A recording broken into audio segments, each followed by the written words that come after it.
Malin is the most energetic, enthusiastic, undeterred, creative person. Malin is the ultimate leader, I would say.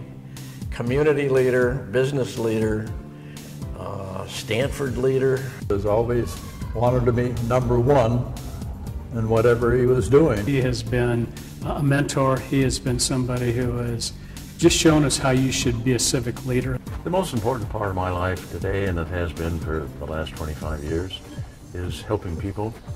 And helping people by not doing the ordinary, but attempting to think of different ways and different organizations that I could help start. And if the whole world would believe in community before self, would be a perfect place. I learned to start philanthropy at Stanford. I was told as a freshman that my tuition paid by my parents only covered about half of the cost of my education, and that the other half, sooner or later, should come back from me, should I be able to afford it. So I went to meet Malin, and he kind of grabbed me by the collar and said, "Do I have a job for you?" And he says, I've been running Stanford and San Diego for decades, and it's time for new leadership. My education at Stanford, and maybe it was because it was in engineering, taught me the most valuable lesson was how to analyze. Looking at something, mainly buildings, mainly real estate in my case, being able to mentally take it apart. When he was running the John Burnham company, he had a group of brokers that were well-trained, honest. You could rely on them. That starts at the top. And Malin's still doing it. We've done some large projects, mostly are mid-sized projects. We did an industrial park, for instance, in our Poway, the city of Poway in San Diego County, where we moved, for instance, 20 million cubic yards of dirt. That's a big project. The thing that I like about Malin is, because we're a university and we've got lots of students and scholarship winners, is the amount of time he will take with students in direct eye-to-eye contact, interested in them. He has his own scholarship program, which every year he meets with the students. Burnham Institute. It's now called the Stanford Burnham Institute. I think that's his pride and joy. The Stanford Burnham Institute for Medical Research today is composed of about 1,200 staff people. We are the third largest recipient of NIH funding. We have 4 centers of research. Cancer is our biggest.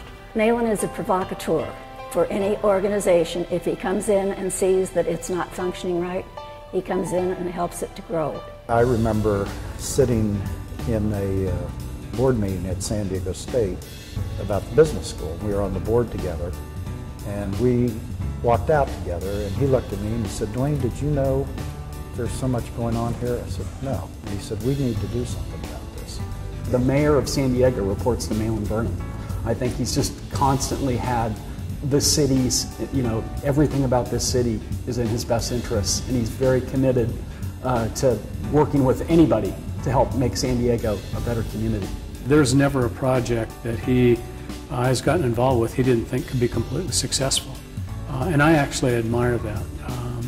He has really pushed Mexico and our need to be much better about our borders, and we've worked really hard with Mexicans on both sides of the border because we're one community. I was one of the very early birds in deciding that it would be a great idea to bring the USS Midway to San Diego to make it into a public museum and tourist attraction. It took us 11 years just to get the ship here. It's like living with the ever-ready bunny. He is on the go constantly, never slows down except about 9:30 at night. We had a meeting in our office, and towards the end of the meeting, Malin looked at his watch, jumped up and said, "Excuse me, but I've got an important appointment downtown. And I was kind of surprised, and I asked one of his associates, "Where's he going?" He said he has a handball game downtown and he's never late. And that made a great impression upon me. Get your priorities straight and stick with them. He's the only person I know that doesn't have a cell phone or a computer, completely proud of it, and he is the only person in San Diego who could get away with that.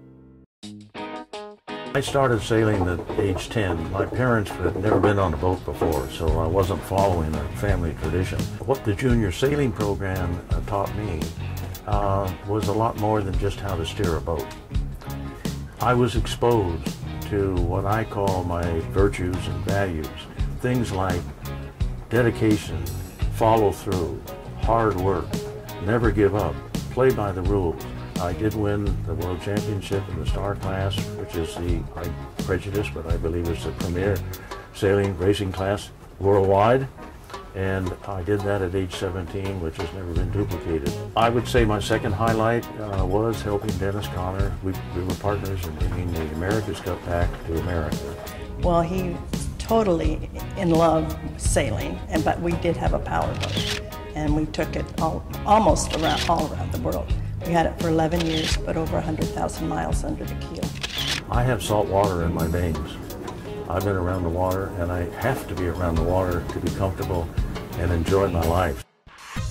Malin plans to be around for a long time, so on his 80th birthday on the Midway ship, he promised me 25 more years. That takes me out to 105, and I'll take all of my friends over the age of 100, and we're going to the moon to celebrate my birthday.